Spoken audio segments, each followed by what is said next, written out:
Hello guys, today we are very pleased to be in the center of San Francisco in the financial district, and with Antoine we're going to interview Kanyi Maqubela, co-founder and partner at Kindred Ventures. Just after Adam Draper in San Mateo and Eric Benamou in Menlo Park, we are pleased to welcome in ITV Kanyi, who has invested in lots of success stories, Uber, Coinbase. He invested in Faircraft, a Parisian French company. So that's the third episode of ITV in Silicon Valley.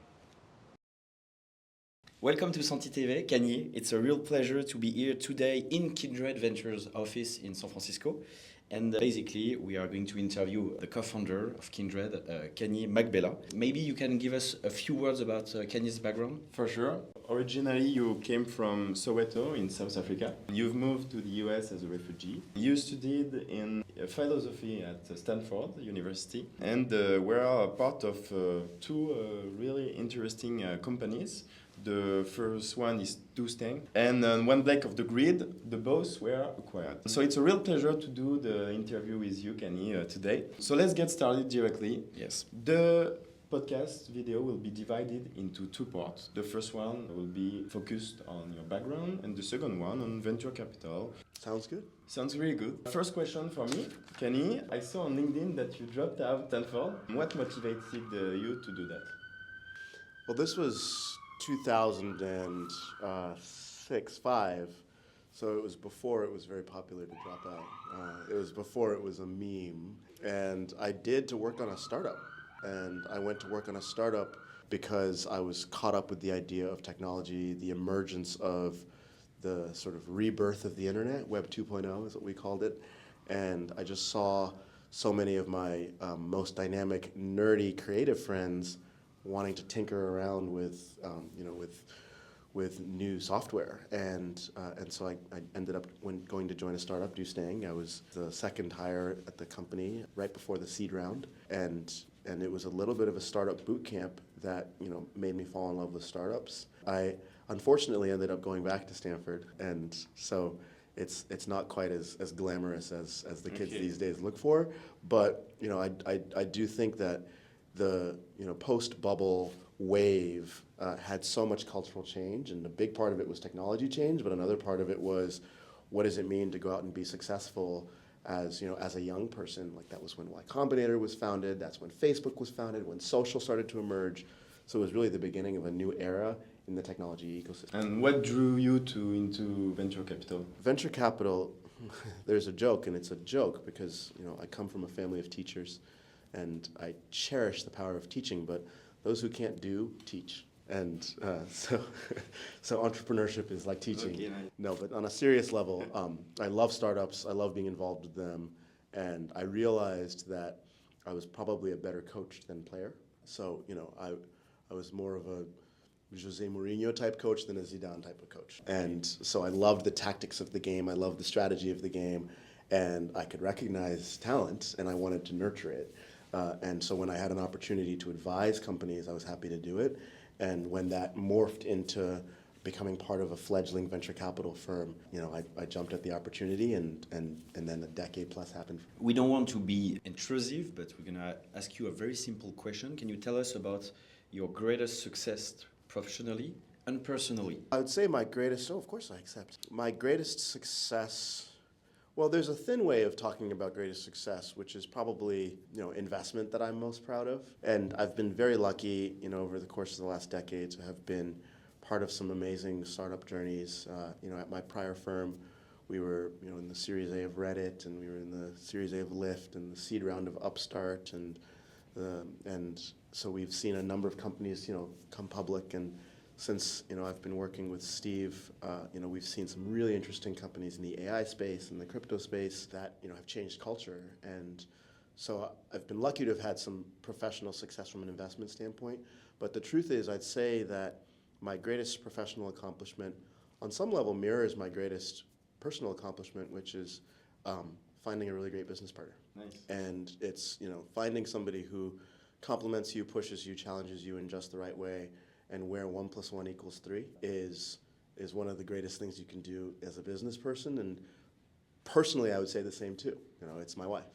Finding somebody who challenges you, enriches you, and where 1 + 1 doesn't equal 2, but it equals 3. Nice. We know that venture capital is a very interesting job, and we work a lot. How do you manage personal and professional life to manage both? Because I'm pretty sure that I can call you maybe on Sunday if I am an entrepreneur of your portfolio. I'm pretty sure about that. Yeah. You can't manage it. Work-life balance is not a real concept. There's work-life integration, which is, can you figure out how to fit work into your life? And some work-life integration is people become friends with their professional community, and and they break the wall down entirely. Some work-life integration is more tactical. So you figure out how to do calls during halftime of your kid's soccer game.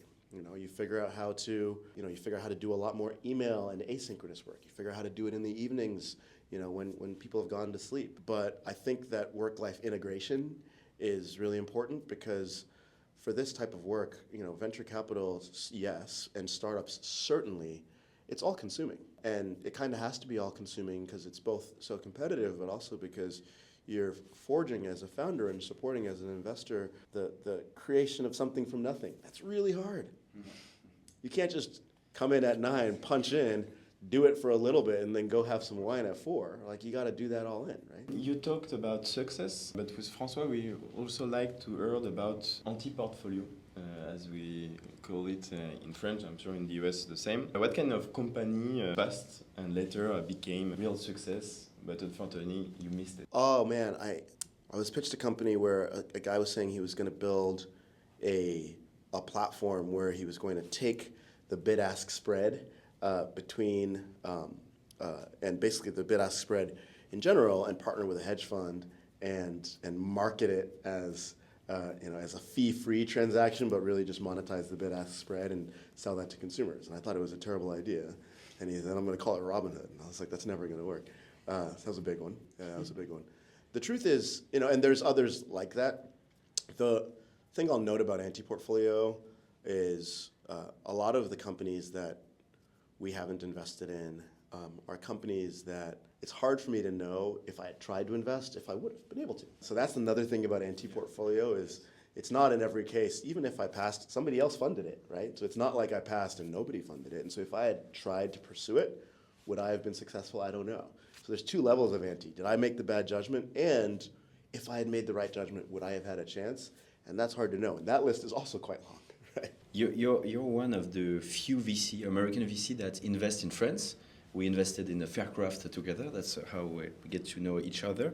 So we are very interested with Antoine to understand what's your opinion of the European market, especially the French one, and what are the differences you see in entrepreneurs between France and the US? Well, I have a lot of compliments actually for the French entrepreneurial market, particularly at a technical level. I've been very impressed with the quality of research, scientific research, engineering research, so applied science. Some of the most compelling AI researchers in the world, from founders of Mistral to Yann LeCun to some of the ones at DeepMind, are French. And that's not an accident. I think French actually has a really strong and persuasive AI engineering culture in particular right now. And it has a rich legacy of biotech culture that's really compelling, and a manufacturing culture that's interesting, and then obviously the stuff that it's known for, in the consumer market. So from a technical standpoint, I think it's great. The entrepreneurs, I don't think, are necessarily any better or worse in any part of the world, but some cultures are more aligned for acceleration than others, I would argue. And some of that is, at the continental, so maybe like European, and some of it is micros at the city level and at the regional level. And that's even true in the United States. In the United States, not all entrepreneurial pockets of the United States are equally dynamic, right? Like San Francisco, even compared to San Francisco 25 years ago, it used to be Palo Alto was actually where all the dynamism was, and San Francisco was just like, the creative hippie first town. But that culture has changed, right? So there's some nuance. That said, to address your question and where I see the difference between Silicon Valley culture as it's currently constructed and some of the other cultures in other parts of the world, I think the risk tolerance is actually the biggest noted difference. You're the third person to tell us. It's true. It's true. Here, one of the most famous quotations, and I think Bruce Dunleavy from Benchmark Capital was the one who framed it, was, we're not in the business of asking what could go wrong, because the answer is everything. We're in the business of asking what could go right. And if you are in the business of asking what could go right, you're really understanding Pareto, you're really understanding the power law, and you're really understanding that if it goes really, really, really, really, really right, nothing else matters. If you had to give just one advice to an entrepreneur, a French entrepreneur, who's raising and trying to raise funds in the US, what could be the advice? The main advice, which honestly has to do with some of where we've had to do some extra work, is a lot of finding a good partner is being able to communicate things about your context that give me evidence of your intelligence, of your resilience, of your determination, and of your resource magnetism. So how well are you going to attract other talent? How well are you going to attract capital? And if I don't have that context about your university, about the prior companies that you worked at, about some of the evidence that's emerging in your early commercial traction, it's going to be hard for me to develop an intuition about those things. Mm-hmm. And ultimately, that intuition is such an important cornerstone to my making a good investment judgment. And so the main piece of advice is I would provide more context. Okay. Maybe a last practical question, and after we'll move to the second part that is very, very quick too. About Kindred, how does the investment committee works? We see that we're interviewing a lot of European and American VCs, and we see that it's very different. So are you okay to give us maybe the rules, or how does it work? Absolutely. Our investment committee has to be unanimous to make an investment. Okay. Our investment committee members have to meet the team. Each of our investment committee members has to meet at least the CEO of a company before we make an investment. And ideally, we will have spoken to at least 3 or so references on a given founder, whether it's customer references or personal references, before we make an investment. Our investment committee is 2 people. We have an investment meeting every day. Every day? Effectively. Okay. Yeah, because if there isn't an informal meeting, I'll say, hey, Steve, can you come in here? And then we're having an investment committee meeting. It's easier when you are 2. Because, well, here's the thing is, here's the most important difference. And risk tolerance is, I think, the most important cultural difference, but the most important tactical difference is speed. Yeah. And the truth is, my favorite definition of a startup is it can move faster than anybody else. It can make decisions faster. It can make mistakes faster. It can learn faster. It's speed. And so if we, as people who are trying to be shareholders and who are trying to shape and participate in that ecosystem, can't operate with commensurate speed, we're going to get left behind. And so how do we have rigor and thoroughness and diligence, as I'm expressing in the structure of our investment committee, but have speed? And when you have a venture US competitor, how do you win the deal? Does speed make you win the deal sometimes? It makes us win the deal all the time. It's not the only reason, but it is always a good reason. Okay. And if it's a company that, there have been plenty of companies we've invested in where there wasn't competition, where speed still mattered. Because in those cases, there's not competition yet. Mm-hmm. Okay. And the sooner I can come to conviction, the sooner I can do my diligence, the sooner I can do my work, the sooner I can come to understand the value of a potential opportunity, the better, universally, of course. And this is a little counterintuitive, because a lot of investors will say the more time you can spend with it, the better the investment decision is going to be. I generally don't think that's true, especially at the early stage. I generally think at the early stage, it's a lot easier to talk yourself out of interesting investments if you spend more time, and then following your intuition, so long as you're rigorous and so long as you're diligent. But the reason why we're competitive besides speed is because we choose what we pursue with a great deal of intention. And because of that intention, when we show up to a conversation with a founder, we're not just asking them, what's your ARR? What's your month-over-month growth? Cool, we'll get back to you because we have no context. If we show up to a founder and we say, hey, we've been thinking about this space, here's where we disagree with your thesis. And then just have a debate with them and have a discussion with them. Be able to tackle how the shape of the generative media movement, or what's happening with retrieval augmented generation that was wrong. Why is context so important for memory? Being able to really get into it with a company today is persuasive to them. That's when they think, oh, this is somebody who's acting like my partner already.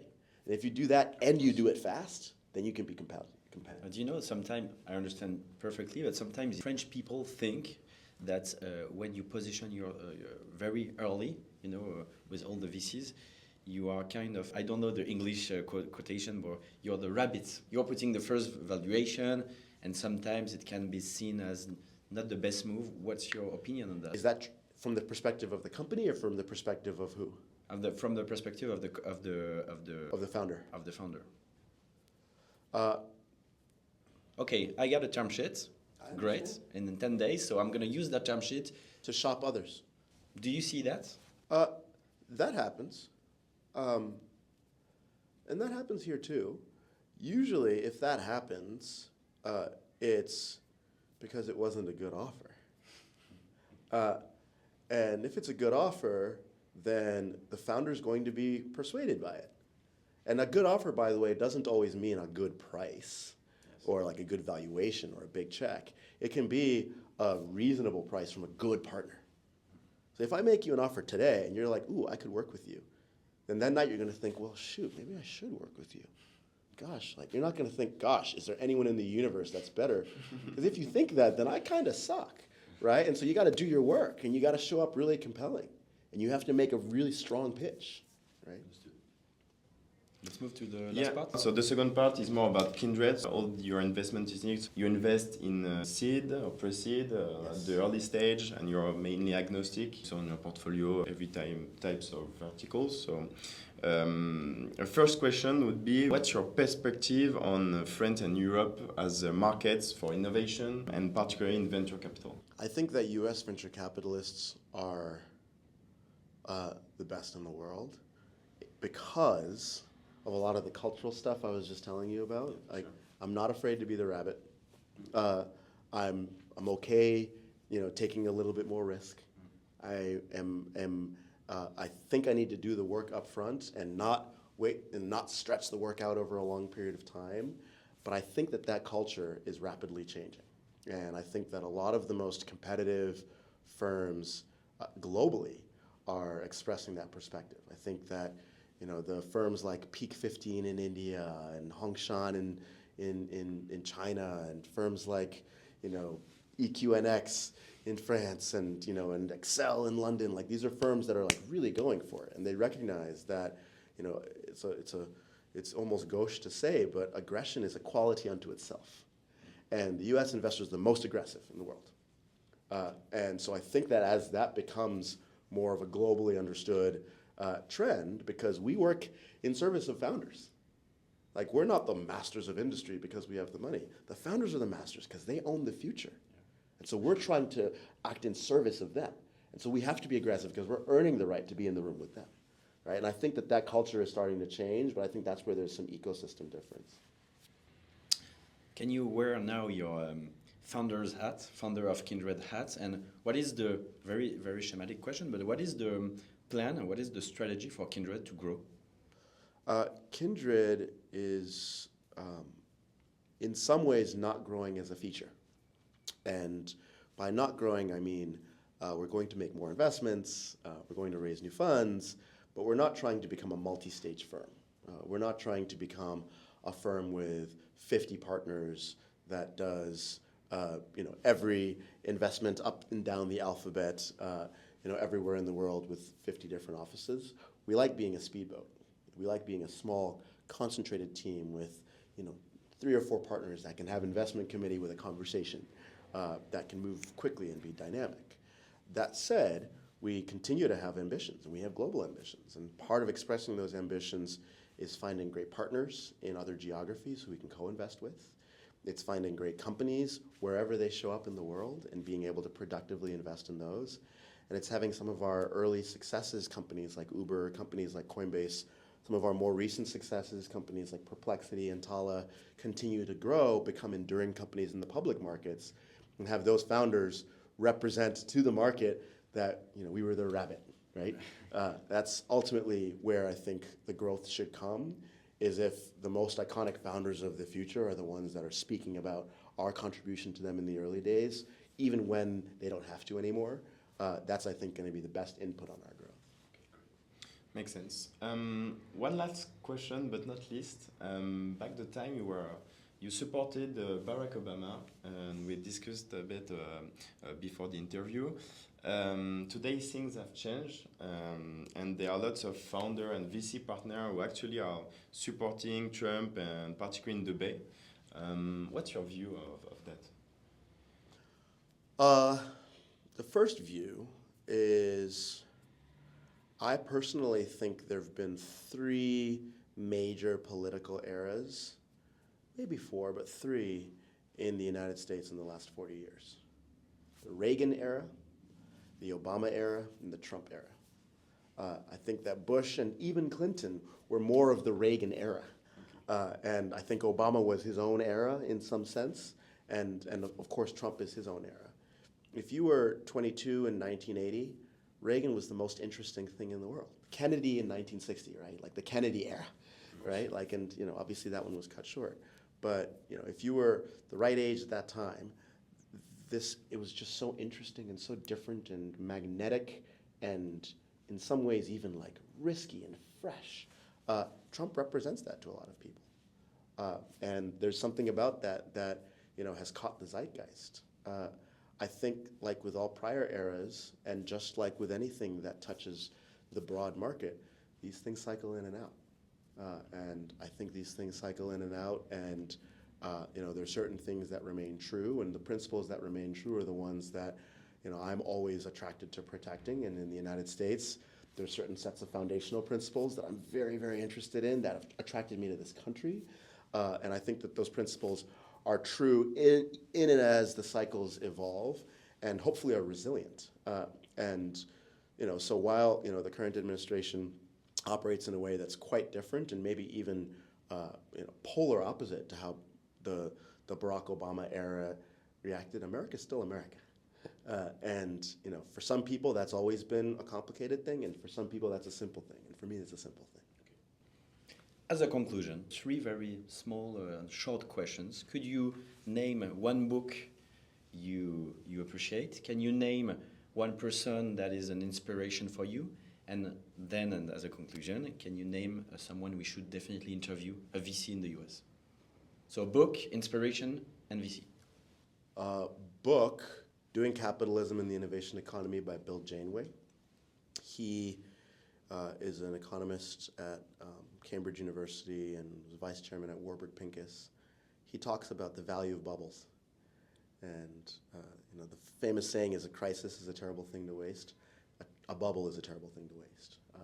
The dot-com bubble brought us Amazon and Google. Yes. And speculative bubbles have a lot of productive value to them. And so when you're in a bubble, and as that bubble's playing out, trying to sort of understand what the inputs on that bubble are that are going to stand the test of time, and what that's planting the seeds for, which part of the future is being pulled forward. He has some really fascinating theories about that are sort of worth understanding better. With respect to a person that I admire, I'm lucky to have so many people in my life that I so deeply admire. I'd say in the professional world, it's going to be a strange one, but I have a deep admiration for Mark Zuckerberg. Okay. I think that somebody who has the willingness and courage to consistently reinvent their business and can somehow keep true to the values that animated them originally is somebody who truly understands the dynamic and chaotic nature of the real world. And so I think that from newsfeed to the pivot to mobile, to the acquisitions of Instagram and WhatsApp, to the pivot to Meta, to the purchase of hundreds of H100s, thousands of H100s. This is a person who's not afraid of the future, and that's an admirable quality. With respect to which VC you should interview next, my partner Steve Jang. He's way smarter and more interesting than me. But if I had to say outside of our four walls, I might say that it'd be interesting to interview friends down at Chemistry Ventures, Christina Shen and Ethan Kurzweil and Mark Goldberg. They're a fabulous new firm that we're really excited for and rooting for. Thanks. Fantastic. Thank you very much for your time, Kanyi. Thanks. Thank you.